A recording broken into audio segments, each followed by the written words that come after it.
On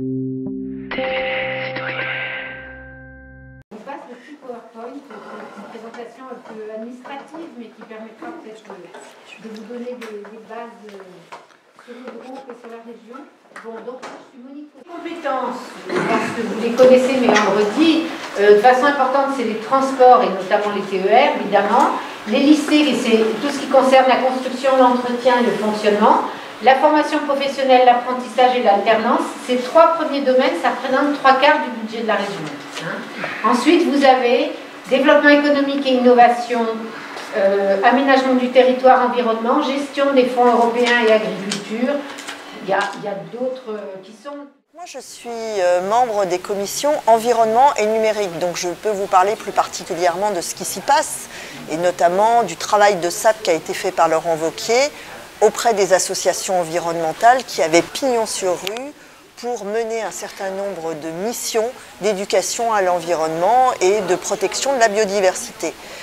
Laurent Wauquiez a souhaité mettre à mal les subventions à ces associations pour transférer les sommes auprès de la Fédération régionale de la chasse qui s'est trouvée dotée d'un budget de 3 millions d'euros, non pas pour faire de l'éducation à l'environnement, mais pour promouvoir des activités de chasse. Mais qui est considéré aussi par certains comme un vrai acteur de l'environnement. Oui, alors on peut le voir comme ça, mais aujourd'hui, est-ce vraiment le rôle de la commission environnement de financer des locaux de chasse et notamment, là pour les derniers en date, pour développer, acheter des frigos pour garder les déchets des venaisons des chasseurs. Ce n'est pas à proprement parler une politique de protection de l'environnement qu'on mène là. Deuxième point qu'on peut évoquer aussi sur l'environnement, c'est toute la politique qui est liée à la gestion des déchets, qui va être intégrée dans le schéma régional d'aménagement et de développement durable du territoire, et les politiques énergétiques. Là, on a beaucoup d'interrogations sur l'ambition de la région, pas de remise en question des modèles économiques qui sont générateurs de déchets et qui nécessitent des implantations toujours plus polluantes comme les incinérateurs ou les centres de stockage, et puis pas d'ambition réelle sur les énergies renouvelables pour être en phase avec les accords de Paris. Voilà, ça c'est sur l'environnement. Mais vous avez eu un petit succès, vous nous avez dit, hein, sur l'environnement. Il y a un vœu que vous avez réussi à faire adopter. Alors on a fait adopter en mars 2016 un vœu pour que la région se déclare zéro gaz de schiste. Donc ça, c'était aussi une illustration de la politique Wauquiez qui peut, à un moment donné, prendre le contre-pied de son propre camp, mais pour flatter les élus de proximité et jouer aussi du clientélisme. Et puis, c'était une mesure symbolique qui n'avait pas d'impact financier. Donc, c'était aussi une façon pour Laurent Wauquiez de jouer ce double jeu et d'avoir un positionnement de ratisseur, on va dire. Je suis à la commission formation initiale lycée et je suis aussi à la commission santé handicap. Le bilan que je peux faire, notamment sur la question de la formation, alors lycée entre autres, c'est que la recherche systématique de la région, c'est de faire des économies de fonctionnement, alors que les lycées, c'est une compétence pleine et entière. Hein. Il n'y a que la région qui finance les bâtiments, l'entretien, etc. Pour qu'on s'en rende compte, hein, je crois que sur plus de 8000 personnels, il y a presque 6000 personnels qui sont dans les lycées. Qui sont les personnels techniques des lycées. Et il y a autour de 600 lycées quand même, donc c'est énorme au niveau de la région. Donc il y a eu effectivement comment on peut au maximum faire des économies de fonctionnement, c'est le leitmotiv systématique. Et d'autre part, par contre, on va pouvoir donner très largement aux lycées privés, investir très largement dans les lycées privés alors que la région n'y est pas du tout obligée. Et c'est des sommes extrêmement importantes qui sont données au privé. Et là, le robinet s'est ouvert de façon très importante et s'est mis en avant, même dans le plan pluriannuel d'investissement, qui normalement était d'abord sur les lycées publics. Et là, il est ouvert largement aux lycées privés. Voilà, et sur la formation continue, même si je n'y suis pas, je pense que c'est très important quand même, c'est les économies de fonctionnement qui sont de 45 millions d'euros depuis le début du mandat. C'est énorme sur le nombre de formations et surtout le nombre de formations qui vont être effectivement financées par la région, en moins, mais surtout aussi sur tous les organismes de formation qui se retrouvent en difficulté, parce que un de leurs prestataires essentiels était la région, et qui donc se retrouve à éventuellement être au bord du licenciement de personnel et difficulté à savoir dans les 6 mois qui viennent comment ils vont pouvoir tenir, effectivement, parce qu'il n'y a pas de commande de la région. Voilà, sur les questions de santé et de handicap, il n'y a pour l'instant rien d'extrêmement essentiel à part du financement, d'investissement. Pareil pour des maisons de santé, il n'y a rien eu de très spectaculaire de ce côté-là et on va dire ça a été un peu dans une certaine continuité sans qu'il y ait de grands changements. Émilie Marche, vous êtes dans la commission action sociale et puis formation universitaire supérieure. Dans ce secteur-là, vous avez dit lors de la conférence de presse que sur l'action sociale, il y a un véritable changement même d'esprit des politiques publiques régionales. Oui, en fait, alors au début du mandat, ça a été la baisse, ce qu'on a constaté, la baisse dramatique de moins 80% sur le fonctionnement, donc tout ce qui est d'aide à des associations de quartier, des régies de quartier, et en investissement. Donc l'investissement en moins, c'est tout ce qui n'est pas rénovation urbaine des quartiers.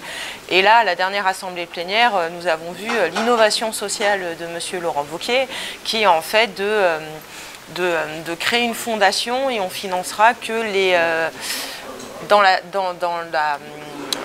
c'est clairement marqué qu'il n'aidera que les actions qui seront financées à 50% par la région et 50% par le privé, donc des entreprises privées.